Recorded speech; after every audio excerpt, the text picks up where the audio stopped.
If you're stuck at certain level and it feels too boring to continue, then you clicked on the right video. That is because in this video I will show you some hidden tricks that will help you level up insanely fast and go from the first to third sea in no time. Also make sure to watch till the end because the best tricks are the last ones. Of course, my first tip for you is to get an elemental fruit.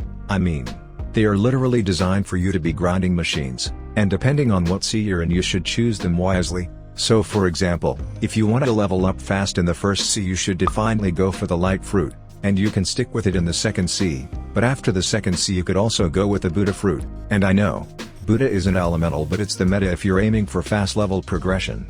That is because it makes you a literal tank and you just get yourself a good fighting style or sword and sweep through enemies. But why are elementals good? Well, they are good because they have this ability that allows you to dodge opponents' attacks, which makes you literally invincible. And light fruit is crazy good when it comes to traveling and damage, so yeah.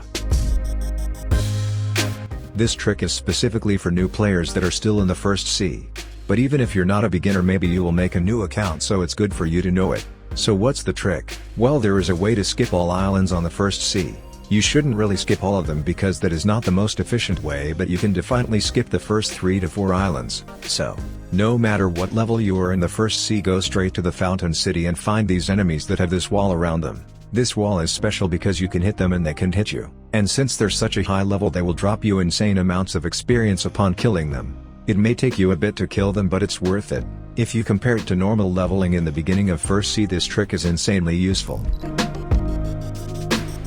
In my opinion, the worst thing a game can give you is some cooldowns which limit how fast you can progress, and Blox Fruits definitely has some cooldowns, especially when it comes to bosses.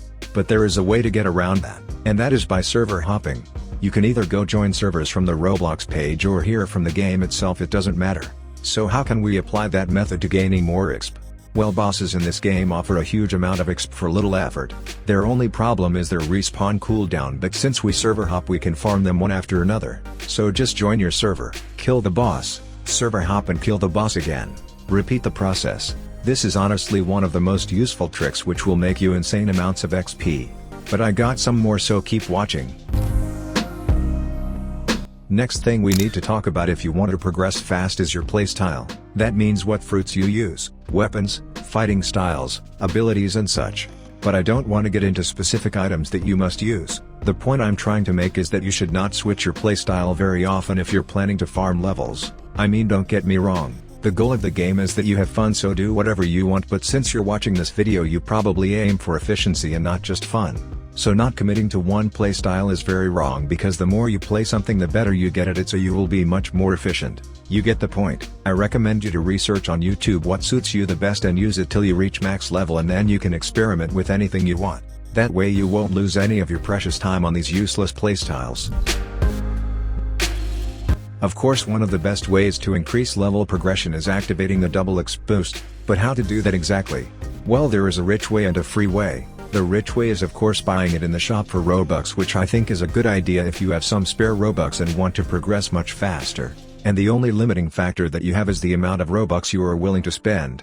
But the free way is actually codes. There are tons of codes nowadays in Blox Fruits, not only for double XP but also for money, stat resets and such. The only bad thing is that you can only use these codes once and it's over.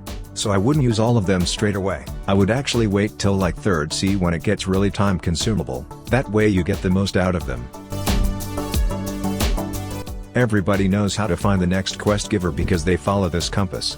But thanks to glitches and some imbalances, it's not always the most optimal option to follow it. There are certain quest givers that are worth skipping because their enemies are too widely spread and it's really slow to complete these quests. So, if you want to know the best order of quest givers, check out this video. But that's not all, I got one more tip for you.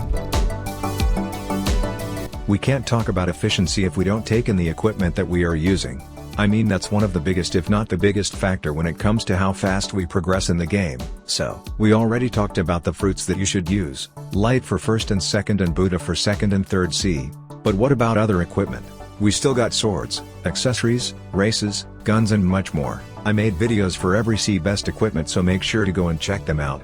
So guys, if you found this video helpful, make sure to leave a like and a sub to let me know that I should make more videos like this one.